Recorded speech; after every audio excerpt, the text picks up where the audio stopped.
Moi, je ne viens pas ici pour dire, je viens ici pour écouter. Alors, vous êtes venu en Guadeloupe rendre visite à qui?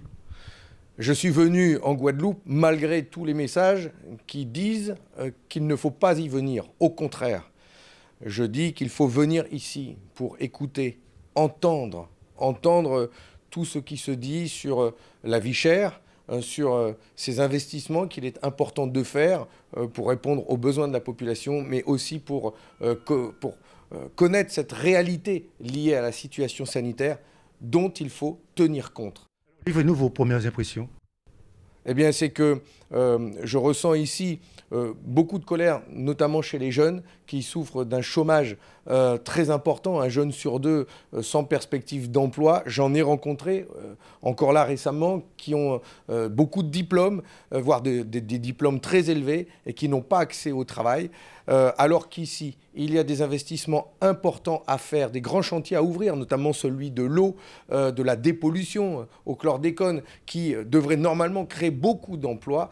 Et c'est à mon avis l'urgence à laquelle il faut répondre. Et c'est en ce sens que je suis venu ici pour entendre ça, rencontrer aussi les élus, le président de la région, pour entendre ce qui se dit en Guadeloupe, sur cette île, et que le pouvoir parisien entende une bonne fois pour toutes. Et j'invite le Premier ministre à venir très rapidement ici, en Guadeloupe, en Martinique aussi, parce que depuis le début de cette pandémie, eh bien, ils n'ont pas fait le choix de venir. Comment allez-vous peser justement sur ce conflit que traverse actuellement la Guadeloupe?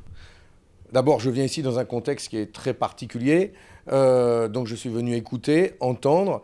Je reste 24 heures et je vais rentrer à Paris pour pouvoir rendre compte de cette situation avec mon collègue sénateur Fabien Gay qui m'a accompagné depuis la Guyane jusqu'à ici.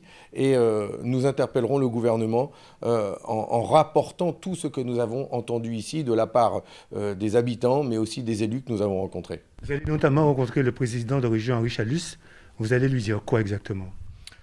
Moi, je ne viens pas ici pour dire, je viens ici pour écouter.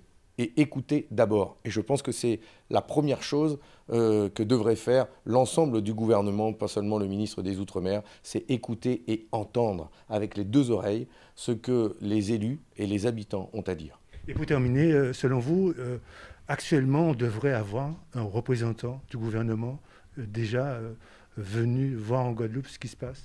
Le ministre des Outre-mer a fait de nombreux allers-retours, c'est quand même la moindre des choses.